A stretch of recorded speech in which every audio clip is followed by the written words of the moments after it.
পার্লামেন্টে পরের দিন চলে গেলেন, সবাইকে ডাকলেন, একত্রিত ডেকে বলছেন, গতকাল কিন্তু তুমি মাথায় দিছিলা, মাথা যে ভালো হয়েছিল এমনি এমনি ভালো হয়নি, দেখো টুপির মধ্যখানে কি লাগানো আছে। সবাই লক্ষ্য করলেন টুপির মধ্যখানে বিসমিল্লাহির রহমানির রহিম 19টি অক্ষর লাগানো আছে। সবার চোখ থেকে দর দর করে পানি পড়ল। এবার প্রেসিডেন্ট বললেন, যে কোরআনে কারিমের আকর্ষণে আমাদের মাথার যন্ত্রণা ভালো হয়, এই কোরআনটা দিয়ে সমাজ রাষ্ট্র চালায়, এই রাষ্ট্র আর সমাজ ভালো হয়ে যাবে। তিনি বললেন, আমি সিদ্ধান্ত নিয়েছি মদিনায় যাব, উমরের সঙ্গে সাক্ষাৎ করব। অ্যাকশন শুরু হয়ে গেছে। সুবহানাল্লাহ বলে। মানুষকে ভালো করার জন্য যে বলেছিলাম, ফি কুলুবিহিম মারাদুন, অন্তরে রোগ আছে, অন্তরে রোগ আছে, নাপাকি আছে, কাফিরি আছে, কুফরি আছে। এই নাপাকি কুফরিকে দূর করার জন্য যদি কোরআনের মাহফিলে যায়, কোরআন শোনার পর অটোমেটিক হইল কোরআনের কর্মী হয়ে যায়। এই জন্য আমাদের মাহফিলে যে বাধা দেয়, বাধা হওয়ার মূল কারণ হলো মানুষেরা কোরআনের মাহফিলে যায়, কোরআন শুনলে কোরআনের কর্মী হয়, কোরআন শাসনের কায়েমের চেষ্টা করে, কোরআনের দল করে। এই জন্য শয়তান বুদ্ধি দিছে, সবচেয়ে বড় দুশমন হলো কোরআন। কোরআন শুনলে ঈমান বাড়ে, আয়াতুহু জাদাতুহুম ঈমানা, কোরআন শুনলে ঈমান বাড়ে। দুনিয়ার গান বাজনায় গেলে ঈমান বাড়ে না। গানের অনুষ্ঠান করলে ঈমান শেষ, জিনা করলে ঈমান শেষ, বাজনা দিলে ঈমান শেষ হয়ে যায়, রাসূল বিরোধী খেলা খেললে ঈমান শেষ হয়ে যায়। কিন্তু আজ কাফেররা যত খেলা আমদানি করছে, হাফেজ তাকরিম বিশ্ববিজয়ী হাফেজ কোরআন, গোটা দুনিয়াকে চিনল বাংলাদেশ, বিশ্ব চ্যাম্পিয়ন হয়েছে। বিশ্ব চ্যাম্পিয়নদের কোনো সম্মান নাই। আর যদি খেলাতে একটু যেতে আর হারে, গোটা দেশের পোলাপানগুলি হই হাল্লা করে, হে পোলাপানেরা, যুবকেরা, তোমার আদর্শ মেসি নাই, নেইমার নয়, মেসি কাফের, নেইমার কাফের। বাংলাদেশের যে খেলোয়াড়গুলি আছে, এদের চরিত্র রাসূলের চরিত্র যদি না হয়, এই খেলোয়াড়কে আমি ভালোবাসতে পারি না। এই খেলোয়াড়দেরকে আমার জুতার ফিতার যে দাম, যে খেলোয়াড় আল্লাহ রাসূলের সুন্নাত নাই, কোরআন নাই, রাসূল নাই, ইসলাম নাই, রাত দিন নারী পথ নিয়ে থাকে, এই খেলোয়াড়গুলি আর নায়কগুলি, নায়িকাগুলি জুতার ফিতার মূল্য আমাদের কাছে না। আমার মুসলমান ভাইরা, কাফেরদের খেলার পেছনে ছুটবেন না, ছুটবেন কোরআনের মাহফিল যেখানে আমরা আছি। কারণ কোরআন শুনলে ঈমান বাড়ে। কার কথা? আল্লাহ পাকের কথা। আমার ভাইরা, অ্যাকশন যদি করতে চান, কাউকে যদি কোরআনের কর্মী বানাতে চান, কোনো কিচ্ছা দেয়া হবে না। আল্লাহ বলছেন, কাউকে যদি কোরআনের কর্মী বানাতে চাও, কোনো তাফসীর দেয়া হবে না, কোনো কিতাব ফজিলতের কিতাব দেয়া হবে না। জালিকাল কিতাব লা রাইবা ফি, এমন কিতাব লাগবে যেই কিতাবে কোনো সন্দেহ নাই, যেই কিতাবে কোনো সন্দেহ নাই। এই কিতাব লাগবে ভালো করতে গেলে। আজেবাজে হাদিস বলেন, আজেবাজে কিছু বলেন, হিদায়াতে করার জন্য মানুষকে মূল টার্গেট কোরআনের দাওয়াত। কিসের দাওয়াত? সেটা হলে তাফসীর মাহফিলের মাধ্যমে হতে পারে। আপনি যাকে টার্গেট করবেন, ছোট্ট ছোট্ট চরিত্রটি বল, বিশেষ করে খন্দকার আবুল খায়ের আমি দারুণ ভক্ত, এই লেখকের বইটা কিনবেন। যত যুক্তি, এক একটা বইয়ে 20টা যুক্তি আছে, 10 টাকা দামের বই 20টা যুক্তি, এবং তাফসীর পড়ে বর্তমানে অসংখ্য নাস্তিক এবং কোরআন বিরোধীরা কোরআনের পক্ষে শক্তি হচ্ছে। সুবহানাল্লাহ বলে। নাম মনে থাকবে, খন্দকার আবুল খায়ের। কি নাম বললাম? খন্দকার আবুল খায়ের। আমি প্রথম তার ছাত্র জীবন থেকে ভক্ত হয়েছিলাম। তার বইয়ের মধ্যে এত যুক্তি, মনে হয় আল্লাহ কি যে জ্ঞান দিয়েছে। ছোট্ট কাউসারের তাফসীর, ছোট্ট নাস ফালাকের তাফসীর, 20টা করে যুক্তি এক একটা ছোট্ট বইতে। সুবহানাল্লাহ। এই জন্য তাকে টার্গেট করবেন, কোরআনের কোল বানাবেন, ছোট্ট আবুল খায়রের বইগুলি কিনে তারে পড়তে দেন। কারণ পড়বে এই জন্যই, এক এক আয়াতের পিছনে যুক্তি আছে। কি আছে? টার্গেট করেন, তাফসীর মাহফিল করতে হবে, করা সম্ভব তো নয়। আমাকে তো যেই সেই সবাই নিতে পারবে না, অনেক টাকার প্রয়োজন হয়। কিন্তু কোরআনের দাওয়াতের কাজ করবেন, ছোট্ট ছোট ছোট বই কিনে দাওয়াতি কাজ করবেন, আপনি মরে যাবেন। এই দাওয়াতি কাজ যত জায়গায় এর থেকে যতজন পাবে সব সওয়াব আল্লাহ আমল নামায় দিয়ে দিবে। আমার ভাইয়েরা, এবার তিনি বলে আমার সঙ্গে মদিনায় কে যাবা? রোমের প্রেসিডেন্ট বলছে আমার সঙ্গে মদিনায় কে যাবা? 990 জন পার্লামেন্ট সদস্য নেতাজি, আপনি আছেন যেখানে আমরা আছি সেখানে। সুবহানাল্লাহ। সবাই বলল আমরা মদিনায় যাব। সুবহানাল্লাহ। মন আমার কাঁদে রে, প্রাণ আমার কাঁদে রে, যেতে সোনার মদিনা, যে মদিনা ধন্য হলো তবু ঠিকানা। বলে আমি, আওয়াজ বলে আমি। আমার ভাইয়েরা, মদিনায় চলে আসলেন বিশাল বড় কাফেলা নিয়ে। ওমর রাদিয়াল্লাহু আনহু কাশি রাতের বেলায় খাওয়া দাওয়ার পর মেয়ের প্রেসিডেন্ট বলছে ভাইজান, আপনার কাছে একটা খুবই প্রশ্ন করতে ইচ্ছা করছে। আমি চেয়েছিলাম আপনার থেকে মাথার যন্ত্রণার ঔষধ, কিন্তু আপনি আমাকে ঔষধ না দিয়া টুপি দিয়েছিলেন। টুপির মধ্যে খানে আপনি বিসমিল্লাহির রহমানির রহিম লিখে দিয়েছিলেন, আর সেই বিসমিল্লাহির রহমানির রহিমের তাসিরে আমি প্রেসিডেন্ট পাগল হইয়া মদিনায় আসছি। আপনার দেওয়া বিসমিল্লাহ টুপি, বিসমিল্লাহ মার্কা টুপি। কি মার্কা? বিসমিল্লাহ মার্কা টুপি আমারে দিছি, আর আমি পাগল হয়ে, আমি তো শুধু পাগল হইনি, আমার সেনাবাহিনী পাগল, মন্ত্রী পাগল, এমপি পাগল, সচিব পাগল, প্রশাসনের সবাই পাগল হয়ে গেছে কোরআনের। সুবহানাল্লাহ। নাসরুম মিনাল্লাহ ওয়া ফাতহুন করিব ওয়া বাশশিরিল মুমিনিন। আল্লাহু আকবার। যখন আমি বিজয় দান করব মুমিনদেরকে, তখন তোমরা কোরআনের বিজয় দেখে খুশি হয়ে যাবা। সুবহানাল্লাহ। আমার ভাইয়েরা, আমার বন্ধুগণ, তিনি বলে আমি আর দেরি করতে চাই না, আমি আসলে সিদ্ধান্ত নিয়েছি বিসমিল্লাহির রহমানির রহিম দিয়ে মাথার যন্ত্রণা ভালো হয়েছে।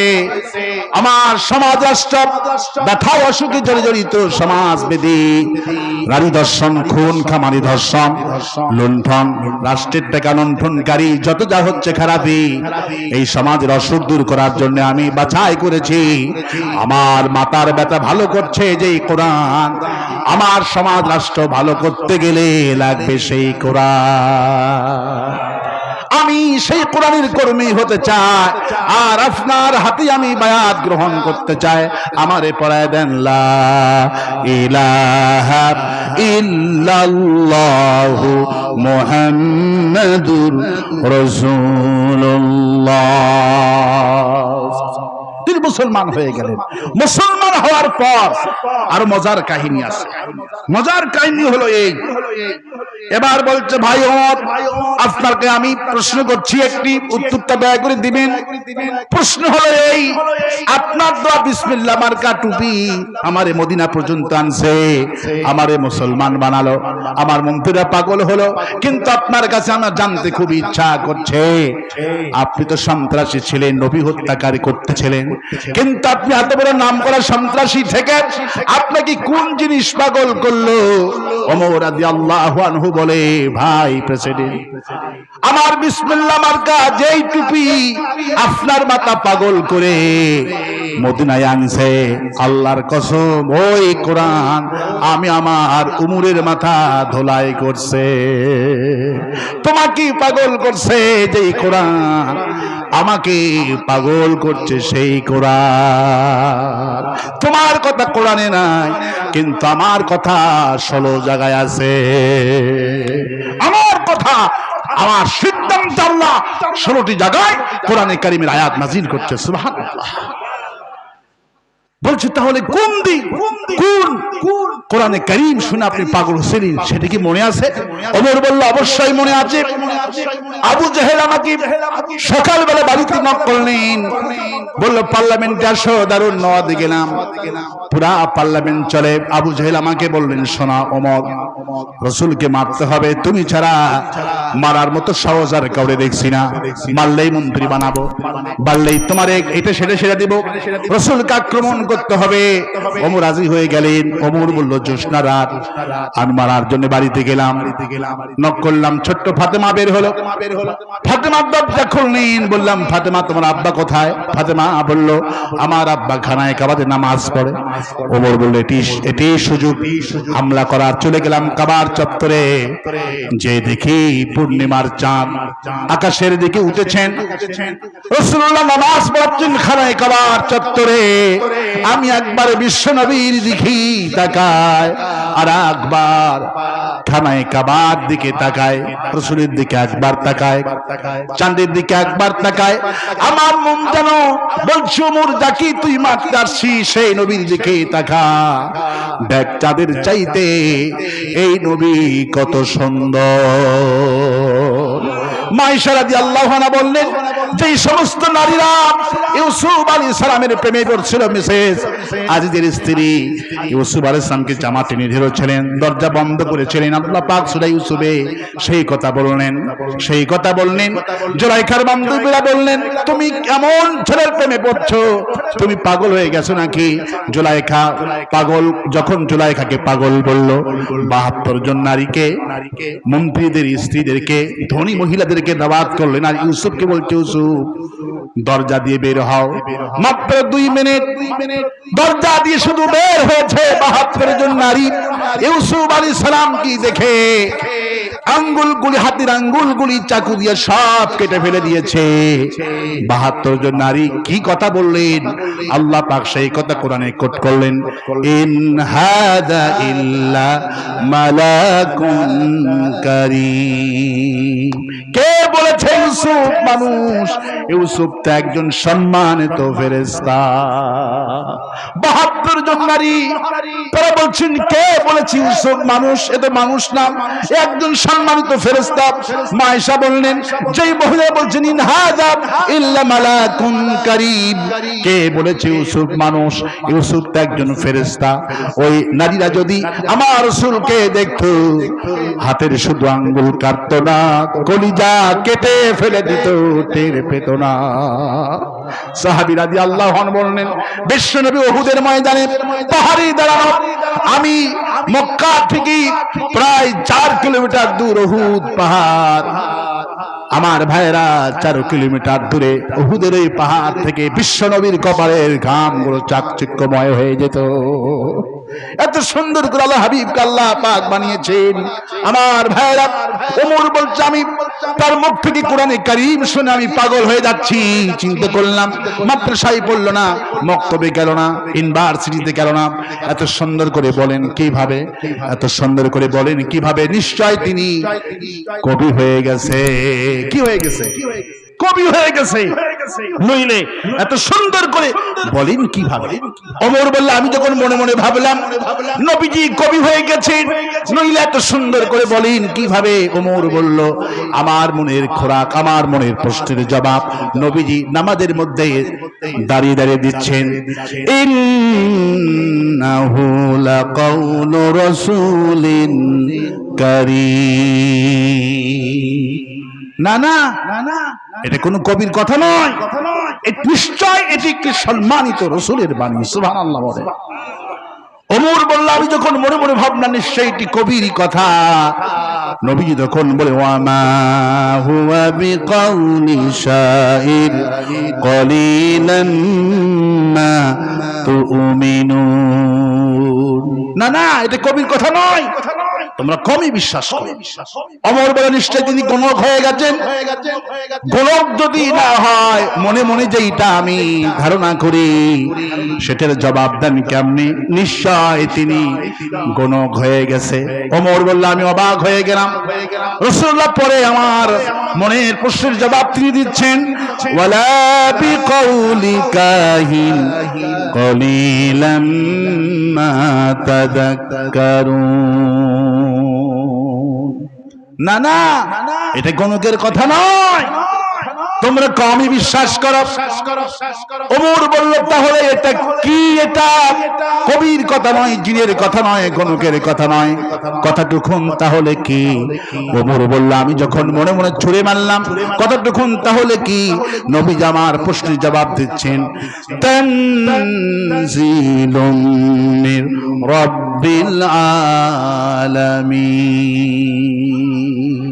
নিশ্চয় এই কোরআন তিনি নাজিল করছেন যিনি ওই বিশাল আকাশ আর বিশাল জমিন সৃষ্টি করেছে। ওমর বলল আমি দৌড় দিলাম বাড়িতে, আমার গা ঘামা শুরু হয়ে গেল। বিবি বলল ওমর তোমাকে কে মারছে? আমি বললাম বিবিরা মারতে গেছিলাম, রাসূল সাল্লাল্লাহু আলাইহি ওয়াসাল্লামকে মারতে গেছিলাম।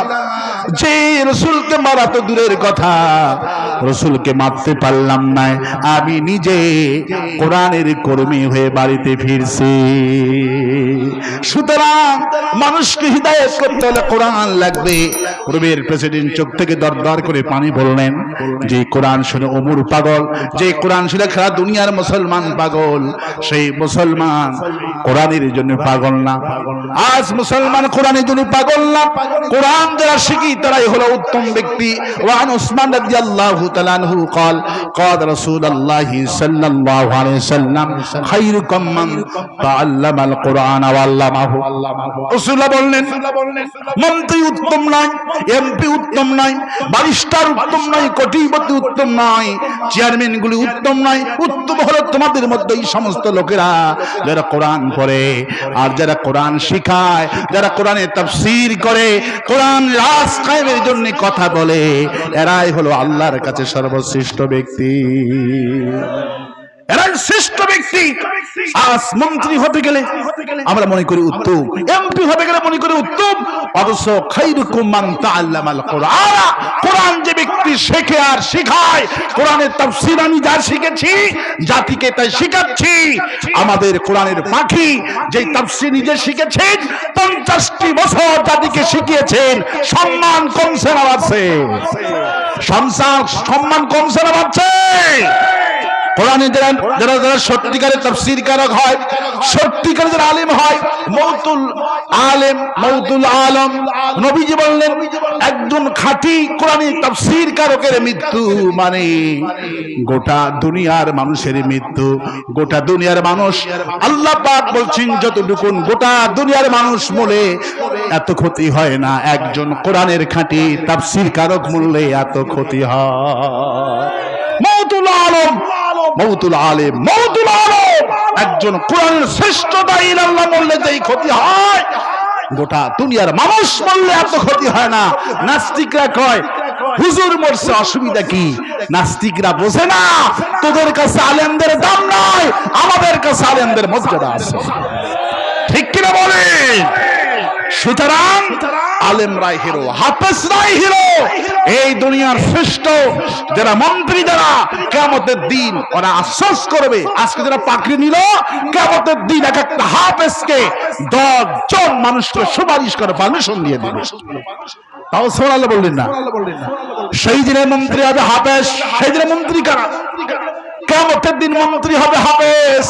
আজকে যারা আওয়ামী লীগ করে, আওয়ামী লীগের মন্ত্রী, আওয়ামী লীগের এমপি, আওয়ামী লীগের সভাপতি, ক্ষমতা আছে না নাই? আছে না নাই? হাজার হাজার দলীয় লোকদেরকে চাকরি দেওয়ার ক্ষমতা আছে না নাই? আছে না নাই? কিয়ামতের দিনে যারা কোরআনের দলীয় লোক, কোরআনের দল যারা করেছে, কোরআনকে যারা মুখস্থ করেছে, কোরআনের দল যারা করেছে, তারা সেদিন আল্লাহর দলীয় লোক হবে। রাসূলুল্লাহ বললেন হাফিজে কোরআনকে জান্নাত দেওয়া হবে, হাফেজ জান্নাতে চলে যাবেন। বুখারী শরীফ এসেছেন, হাফেজ জান্নাতে কি কাঁদবে? আল্লাহ এমন জান্নাতে আসলাম, বাপ নাই, ভাই নাই, কেউ নাই জান্নাতে, আল্লাহ পাক বলবে হাফেজ রে কিয়ামতের দিনে আজকে কিয়ামতের দিনে বিচারের পরে বাপ মায়ের জায়গা হয়েছে জাহান্নাম। হাফেজ আরো বেশি করে কাঁপতে থাকবে, হারে যেই বাপ আমাকে এত সম্মান করলো, এত আদর যত্ন করলো, যেই জাগিরদার গুড়ি যারা আমাকে কোরআন শিখিয়েছে, মাদ্রাসা যারা টাকা দান করেছে, আমাকে নিজে না খায়া আমাদেরকে খাওয়ালো, আল্লাহ ওই সোনার মানুষগুলি জাহান্নাম হয়েছে, আমি বরদাস্ত করতে পারছি না। রাসূলুল্লাহ বলে একটু পরে হাফিজের চোখের পানি আল্লাহর বরদাস্ত করতে পারবেন না। আল্লাহ পাক অর্ডার করবেন হাফিজকে জাহান্নামের কিনারায় নিয়ে যাও। হাফেজ জাহান্নামে চলে যাবেন, জাহান্নামের কিনারায় যে দেখবেন আব্বা আম্মা আত্মীয় স্বজন সবাই জাহান্নামে জ্বলছে। রাসূলুল্লাহ বলেন আল্লাহ পাক তখন বলবেন শাফাহু ফি আশরাতুন মিন আহলিল বাইতি কুল্লুহুম ক্বালাবাত লাহুন নার।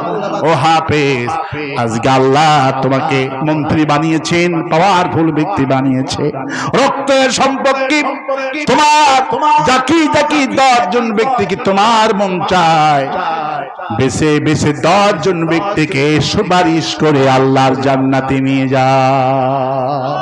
সেদিনের মন্ত্রী হলো হাফিজ কোরআন গুলি। আর আজকের যারা মন্ত্রী, এদের তো কোনো খবরই থাকবে না, ঠিক কিনা বলেন? এরা তো পলানোর চেষ্টা করবে, এরা তো পলানোর চেষ্টা করবে, এরা তো দেশের জনগণ তো মামলা দায়ের করবে সেদিন, কোরআন মামলা দায়ের করবে সেদিন। ওয়াকালার রাসূলু ইয়া রাব্বি ইন্না কওমি ইত্তাখাযু হাযাল কুরআনা মাহজুরা। কোরআন সেদিন মামলা দায়ের করবে। রাসূল বলছেন ওয়াকালা রাসূল ইয়া রাব্বি, হে আল্লাহ, যারা তোমার কোরআনের বিরুদ্ধে আইন পাশ করেছে, কোরআনের দল অপছন্দনীয় করত, কোরআনের কর্মীদেরকে মারত, হত্যা করত, শহীদ করত, রিমান্ড নিত, আমি নবী আজকে তাদের বিরুদ্ধে মামলা দায়ের করলাম। মামলা হয় দুনিয়াতে হবে, না হয় আখিরাতে হবে। আজকে হাফেজরা মামলা খাচ্ছে, আলেমরা মামলা খাচ্ছে, কিয়ামতের দিনে ওরা মামলা খাবে। মামলা কিন্তু হবে, হয় আখিরাতে না হয়, কথা বলে, হয় আখিরাতে না হয়। আজকে মামলা খাচ্ছে কারা? হাফেজরা। কারা মামলা খাচ্ছে? যারা কোরআন শেখে। খায়রুকুম মান তাআল্লামাল কোরআন। যারা কোরআন শেখে তারা উত্তম, আর জালেমরা কয় হুজুররা দেশটা খাইছে। আছে না নাই? হুজুররা দেশটা খাইছে। এই যে পাকড়ি পরালাম, এত বড় পাকড়ি দেখে টিটকারি করে। মস্তাই এসেছে যারা পাকড়ি টুপি সুন্নতকে গালি দিবে, বউ তালাক হবে। কি হবে? কেন তালাক হবে?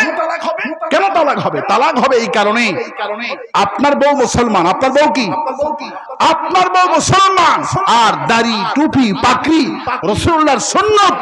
আপনি যখন রাসূলুল্লাহর সুন্নাতকে ইনকার করলেন, বেয়াদবি করলেন, আপনি মন থেকে ধিক্কার দিলেন ইসলাম ধর্মকে, এগুলি টুপি দাড়িকে, আপনি তখন বিধর্মী হয়ে গেলেন, অমুসলিম হয়ে গেলেন।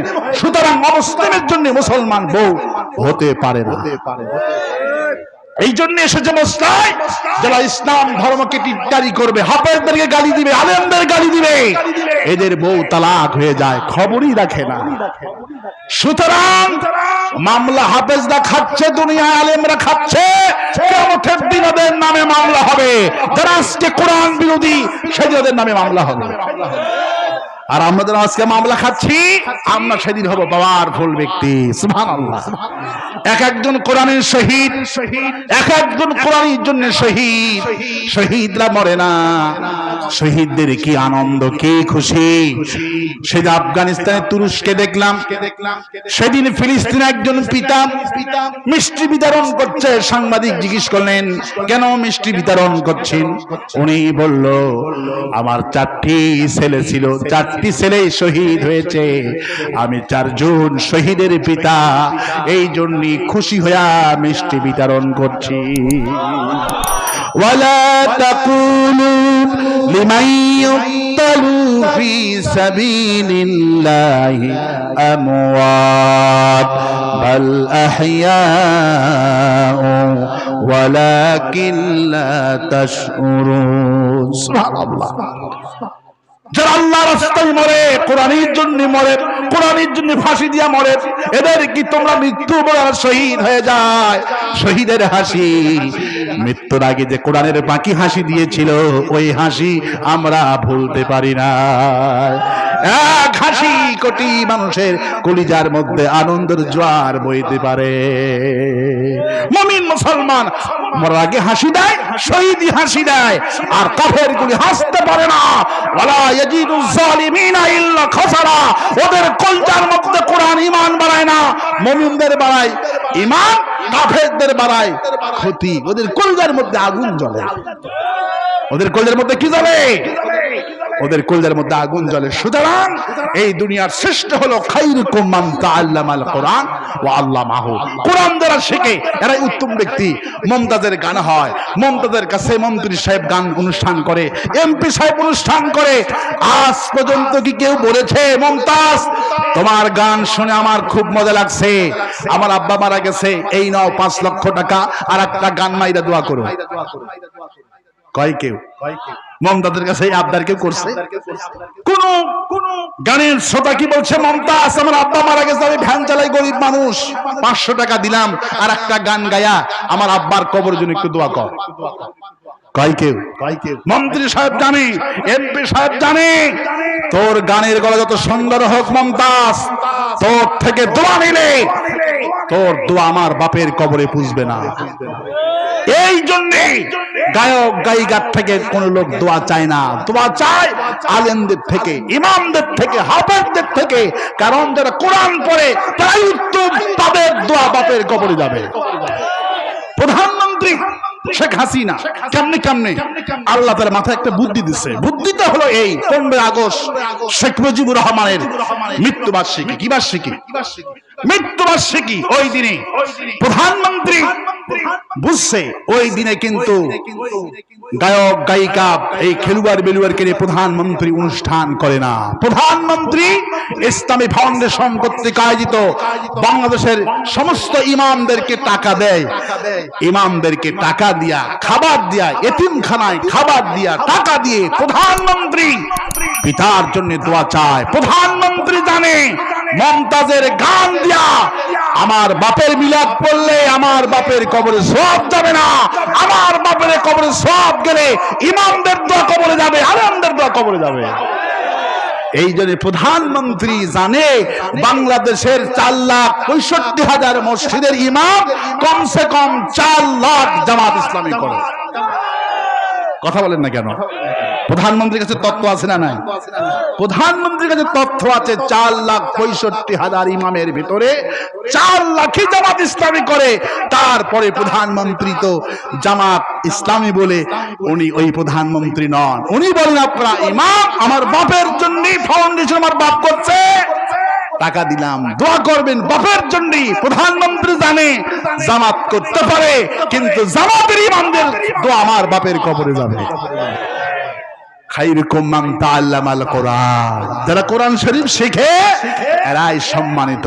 ওই গানদের কাছে, ওই নায়িকাদের কাছে কেউ দোয়া দেবে না। জুমার দিন আমার মসজিদে কত মন্ত্রী, কত কোটিপতি এসে চিঠি দেয়, হুজুর। শুধু চিঠি না, চিঠির মধ্যে আবার টাকার বান্ডিলও আছে। সুবহানাল্লাহ বলে। ওরা মনে মনে ভাবে টাকা না দিলে হয়তো হুজুর দোয়া করবে, কিন্তু টাকাটা আগে, তারপরে চিঠি পড়ে।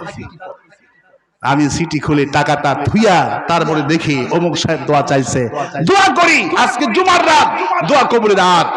আমার দেশের আওয়ামী লীগ নাই, বিএনপি নাই, আমার দেশের সব মুসলমান। আমি শুরুতে একটা কথা আপনাদেরকে আমি বলেছিলাম, সেই কথাটুকুন হলো এই কোরআন আওয়ামী লীগের কোরআন নয়, এই কোরআন বিএনপির কোরআন নয়, এই কোরআন জামাতের কোরআন নয়। হাদা বায়ানুল লিন্নাস হুদাল লিন্নাস বালাগুল লিন্নাস। গোটা বিশ্ব মানব গোষ্ঠীর জন্য এই কোরআনটা হলো হিদায়াতের কিতাব। সুবহানাল্লাহ বলে। এই কোরআন হলো ফি কুলুবিহিম মারাদুন, অন্তরের রোগ ভালো করার জন্য এই কোরআন হলো ঔষধ। সুতরাং এই কোরআন সমাজে, ব্যক্তিতে, রাষ্ট্রে সব জায়গায় মানতে রাজি আছেন তো ইনশাআল্লাহ? এই জন্য নামাজ পড়বো কার জন্য, রোজা করবো কার জন্য, হজ করবো কার জন্য, যাকাত দিব কার জন্য, বউকে পিটাবো কার জন্য? আল্লাহর জন্য বউ পিটাবেন? খবরদার বউ পিটাবেন না। রাসূলুল্লাহ বললেন খায়রুন নাসি আলাইহি, খায়রুন নাসি আলাইহি। ওই পুরুষ ভালো পুরুষ, ওই স্বামী ভালো স্বামী যে তার বিবির কাছে উত্তম। কথাটুকুন বলে হুজুর বললেন আমি আমার বিবির কাছে উত্তম হয়ে যাই। রাসূল বললেন ও ইমাম জান্নাতি, যে ইমাম মরে গেলে মুসল্লিরা কানবে। ওই রাষ্ট্রপতি জান্নাতি, যে রাষ্ট্রপতি মরে গেলে, মন্ত্রী মরে গেলে দেশের জনগণ কানবে। কিন্তু আল্লাহর কসম করে বলি আমার দেশের নেতারা মরে গেলে মানুষ কানবে না, কারণ লোকদের চোখের পানি অসংখ্যবার ঝরিয়েছে এরা। আগেকার দিনে পেট যখন কুটতে গেত মায়েরা বটি দিয়ে পেট যখন কুটতো, পেজের ঝাঁজে চোখ থেকে পানি বের হতো। এখন গরিব মানুষ যখন পেজ কিনতে যায় তখন চোখ থেকে পানি বের হয়। ঠিক কিনা বলে? এই যে গরিবের চোখের পানি যারা ঝরালো, এই নেতারা মরে গেলে লোকেরা ফেসবুকে স্ট্যাটাস দিয়ে কয় আলহামদুলিল্লাহ। ঠিক কিনা বলে? আর আসতে কোন ঠিক? যারা মানুষকে জুলুম করেছে, জুলুম বাজনা মরে গেলে লোকেরা দোয়া করে না, কয় আলহামদুলিল্লাহ উইকেট পতন। ঠিক না? ঠিক না? আমার ভাইরা দোয়া করব জান্নাত জাহান্নামের মালিককে, দোয়া করব। দোয়াতে কোনো দোষ নাই, দোয়া করব আল্লাহর কাছে। আল্লাহ কাকে মাফ করে আল্লাহ ভালো জানেন। তবে কোরআন যদি বন্যা গঠন করেন, কোরআন মরার পরে কোরআন খতম করলেই আপনার যদি জান্নাত হবে না। আমার দেশে উল্টা ধর্ম হয়, মরার পরে কোরআন খতম করানো হয়। যদি কোরআনটা দিয়ে জীবন না করান, মরার পরে হাফেজেরা কোরআন পড়লে আপনার জন্য কিন্তু 4 পয়সার কোনো কল্যাণ হবে না। নিজে আগে ব্যক্তি, পরিবার, সমাজ, রাষ্ট্রে কোরআন দিয়ে জীবন চালাতে হবে। তারপরে তামাম পৃথিবীর মুসলমানদের সওয়াব আল্লাহ মোল্লামায় দিয়ে দিবে। আমার ভাইরা, রাসূল বললেন খবরদার যারা স্ত্রীকে প্রহার করবে এদের হাসর হবে মিস্টার ফিরাউনের সঙ্গে। কারণ ফিরাউন প্রথম আসিয়াকে অত্যাচার করছে, মারছে, হত্যা করছে আসিয়া। যারা স্ত্রীকে প্রহার করবেন, আহত করবেন, আল্লাহ পাক কিয়ামতের দিন মামলা দায়ের করবে ওই সমস্ত স্বামীদের বিরুদ্ধে যারা বিনা অপরাধে স্ত্রীকে প্রহার করেন। আর রাসূল বললেন নারীরা যে মার খায় এর কারণের পিছনে হলো তর্ক করা। কি করা? রাসূল সাল্লাল্লাহু বলছেন আমার মায়েরা, রাসূল সাল্লাল্লাহু বলছেন নারীরা যে মার খায় এর কারণ হলো পুরুষের সঙ্গে তর্ক করে। কি করে? রাসূল বলছেন নারীরা চুপ থাকো। রাসূল বলছেন যে চুপ থাকলো সে নিরাপদ, যে চুপ থাকলো সে নিরাপদ, যে চুপ থাকলো আল্লাহ তাকে জান্নাত দিবে। যে চুপ থাকে আল্লাহ তাকে বেশি ভালোবাসেন। কারণ জ্ঞানী লোকের কথা কম, জ্ঞানী লোকের কথা কম, বড় মাছে কাঁটা কম, বড় গাছ নড়ে কম। ঠিক কিনা বলে? যারা জ্ঞানী লোক এরা ফটর ফটর করে না, চুপচাপ থাকে। বড় যত মাছ হবে কাঁটা তত কম হবে। ঠিক কিনা? বড় গাছ এগুলো নড়ে কম, এগুলি জ্ঞানী কথা এগুলি। আমার ভাইয়ের এই জন্য রাসূল বলছেন নারীরা খবরদার স্বামীর সঙ্গে তর্ক লিপ্ত হবে না, স্বামীর সঙ্গে তর্ক লিপ্ত হবে না। চুপ থাকো, তুমি বেঁচে যাবা। সুবহানাল্লাহ। আর স্বামীকে বলা হলো তুমি যদি তোমার বিবির দোষ পেয়েছ, বিবিকে তুমি তালাক দিতে পারবা। বিবিকে তালাক না দিয়া বান্দারে তুমি যদি তোমার বিবিকে মাফ করতে পারো, তোমার বিবিকে যদি মাফ করে দিতে পারো, আল্লাহ পাকের হুকুম, আল্লাহ পাক বললেন আমিও আল্লাহ ওয়াদা দিলাম তোর জিন্দেগীর গুনাহ মাফ করে দিব। তুই যদি তোর বিবিকে না মাইরা না তালাক দিয়ে তুই তোর বিবিকে বান্দারে মাফ করতে পারিস, আমি আল্লাহ ওয়াদা দিলাম আমিও তোর জিন্দেগীর গুনাহ মাফ করে দিলাম। আমার কাছে মাফ এত প্রিয়, তোরা যত গুনাহ করিস যদি আমি মাফ না করতাম ধ্বংস হয়ে যেতে। আমাদের কাছে প্রিয় হলো গুনাহ করা, আল্লাহর কাছে মাফ হলো গুনাহ চাওয়া। গুনাহ মাফ করে দাও আল্লাহর কাছে বড় বড়, আল্লাহর কাছে পছন্দনীয়। রাসূল বললেন জানাজার সময় যদি কোনো ভাইয়ের বিরুদ্ধে যখন বলে আমার ভাইটা মারা গেছে, সন্তান যখন বলে আমার আব্বা মারা গেছে, আপনারা মাফ করে দিবেন। নবীজি বুখারীর বর্ণনায় বললেন সন্তানের কথা মতো, ভাইয়ের কথা মতো যদি ওই মরা ভাইটাকে সমাজ সমাজের লোকেরা মাফ করতে পারে? আহারে জীবনটা অবস্থা আমার এই ভাই অনেক কষ্ট দিয়েছে, আমার অনেক ক্ষতি করেছে, আজকে আমি তারে মাফ করে দিলাম। রাসূলুল্লাহ বললেন মরা ভাইটাকে লাশটার সামনে নিয়ে খাটনির উপরে যদি বলে মাফ করে দিলাম, প্রকাশ্যে ঘোষণা করতে হবে না, মনে মনে শুধু বলবেন আল্লাহ পাক বলে ওই মনের কথা আমি জেনে তোর জিন্দেগির গুনাহ মাফ করে দিলাম।